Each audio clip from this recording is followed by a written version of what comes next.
गिनती की पुस्तक 18 उसकी 10 से 14 आयत। ये परमेश्वर कहता है हारून को, हारून यानी परमेश्वर का सेवक, हारून के बच्चे जो याजक थे, परमेश्वर ने उनको कहा कि तुम उनको परम पवित्र वस्तु जानकर खाया करना, और हर एक पुरुष खा सकता है वो तेरे लिए जो तेरे लिए पवित्र है। फिर वे वस्तुएं भी तेरी ठहरे, अर्थात भेंटें जो इजरायली दे, उनको मैं तुझे और तेरे बेटियों के लिए सदा का हक करके देता हूं। तेरे घराने में जितने शुद्ध हो वो उसे खा सकेंगे।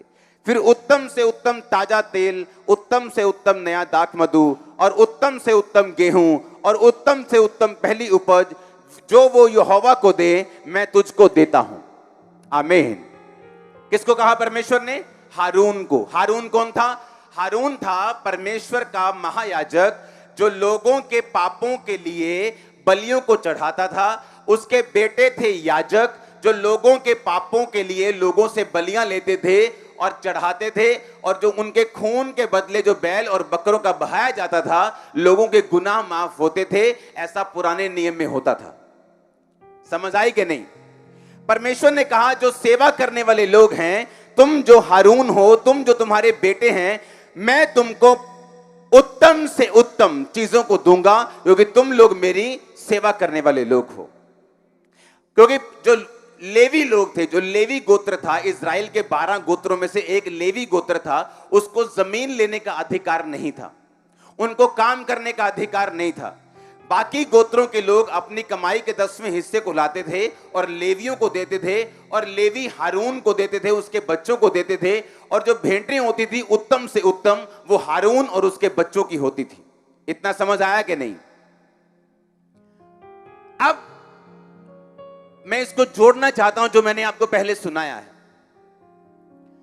यह बात यह साबित करती है कि जो लोग सेवा करते थे, परमेश्वर यह चाहता था कि उनकी लाइफ में जो भी ब्लेसिंग हो, अगर गेहूं हो तो उत्तम से उत्तम हो, अगर तेल हो तो उत्तम से उत्तम हो, अगर दाखरस हो तो उत्तम से उत्तम हो।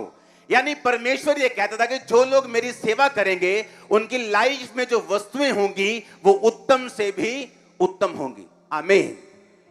अगर 10 तरह की बेस्ट चीजें आई हैं, तो उस 10 बेस्ट में जो बेस्ट है, परमेश्वर वो तुम्हें देगा। इतनी समझ आई कि नहीं आई? अब मुझे यह बात समझ आ गई कि परमेश्वर कहता है कि मैं तुझे उत्तम वस्तुएं देना चाहता हूं, उत्तम से उत्तम, बेस्ट से बेस्ट मैं तुम्हें देना चाहता हूं। वो तेरा पार्टनर हो, वो तेरा फाइनेंस हो, वो तेरी सेहत हो, तेरी लाइफ हो, तेरी मिनिस्ट्री हो, हर एक चीज में तुझे बेस्ट दूंगा। ये परमेश्वर का वायदा अपनी सेवा करने वालों के लिए। अब पुराने नियम में हर बंदा सेवा नहीं कर सकता था। अगर पुराने नियम में हारून और उसके बच्चों के अलावा या लेवियों के अलावा अगर किसी ने तंबू को हाथ भी लगा दिया तो वो मर जाते थे, डेथ हो जाती थी उनकी। अगर तंबू को टच भी कर दिया तो, हाथ भी लगा दिया अगर तंबू को, अगर अंदर जाकर जो परमेश्वर का जहां हाथ से लिखी हुई वाचा पड़ी थी, वाचा के संदूक में, बाइबल कहती गलती से हजारों मनुष्यों ने ऐसे देख लिया था और सभी मर गए थे। और दाऊद डर गया था कि ऐसे भयंकर परमेश्वर से हमें कौन बचाएगा। आम लोग उसे देख भी नहीं सकते थे, टच भी नहीं कर सकते थे, बस दूर से उसको सपोर्ट करते थे और अपनी भेंटें लेके जाते थे। और लेवी लोग सभी टेंट के सामान को उठाते थे और हारून और उसके बेटे बलियां चढ़ाते थे और लोगों के पापों के लिए प्रार्थना करते थे। इतनी बात समझ आई कि नहीं? अब आप सोचेंगे कि अब अगर आज मुझे बेस्ट चाहिए तो मैं कैसे ले सकता हूं, क्योंकि मैं तो सेवक नहीं हूं, ना तो मैं पास्टर हूं, ना तो मैं सिंगर हूं, ना तो मैं वर्शिपर हूं, ना तो मैं टेंट लगाता हूं यहां पे। मैं कैसे सेवा कर सकता हूं? इसका मतलब मुझे उत्तम नहीं मिलेगा। बाइबल कहती पुराने नियम में जो कुछ भी हुआ वो एक प्रतिबिंब था, वो एक सिंबल था, वो आने वाले समय का एक प्रतिबिंब था, एक उदाहरण थी। आमीन।